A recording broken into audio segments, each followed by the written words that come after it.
আছে তো কি হইছে? হ্যাঁ, তারা তো আর চুরি করে নাই, চুরি তো করছে তোমার ভাই।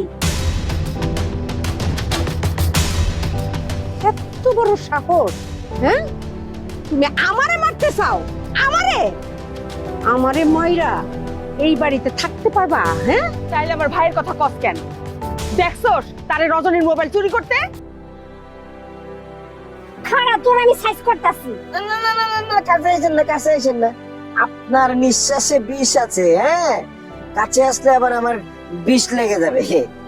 থামেন না। তোর বুঝে রাখছিলাম না। এরকম দিয়ে দিবি। তাই তো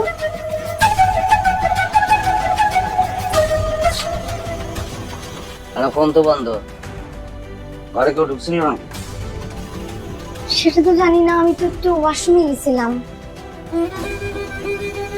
ফিরে এসে তো ফোন নাই। না, আসলাম, আব্বাকে কল দিব, এখন দেখতেছি ফোন নাই। কি যে বলতে আছেন ভাই, আমি কিন্তু আসলে কিছুই বুঝতেছি না। না আপনার কথা বলতেছি, না আপনার চেহারা বলতেছি। বুঝবেন না কে? আমি কি তামিল ভাষায় কথা কইতাছি?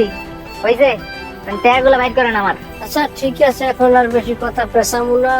প্যান্টের পিছনের পকেটে মানি ব্যাগ, আর মানি ব্যাগের ভিতরে টাকা সব থোয়া আছে। আসছে নিজে খুললে লইয়ে যাবো। আসসালামু আলাইকুম। এক পাতিলের সংসার নাটকটি অত্যন্ত সুন্দর এবং সুশৃঙ্খল একটি নাটক। এই নাটকটি মূলত গ্রামীণ পরিবেশে করা হয়েছে। নাটকটিতে রয়েছে পারিবারিক দ্বন্দ্ব। নাটকটি যারা প্রথম পর্ব থেকে শুরু করে এই পর্যন্ত দেখেছেন তারা বলতে বাধ্য যে এই ধারাবাহিক নাটকটি বেস্ট হয়েছে।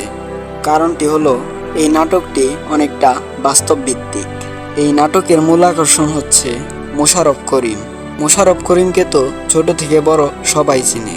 সে তার অভিনয়ের মাধ্যমে নাটক জগৎকে আরো আনন্দনীয় করে তুলেছে। মূলত তার জন্যই এই নাটকটা এত জনপ্রিয়তা পেয়েছে।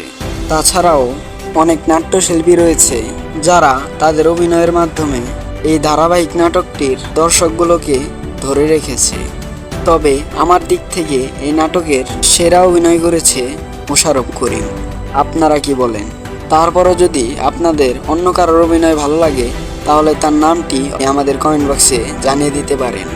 আমি জানি এই নাটকটির পরবর্তী পর্বের জন্য আপনারা অনেক অপেক্ষা করছেন, কারণ এক পাতিলের সংসার নাটকটি তাদের ধারাবাহিক অভিনয়ের মাধ্যমে দর্শকদের ধরে রেখেছে এবং তাদের মনে জায়গা করে নিয়েছে।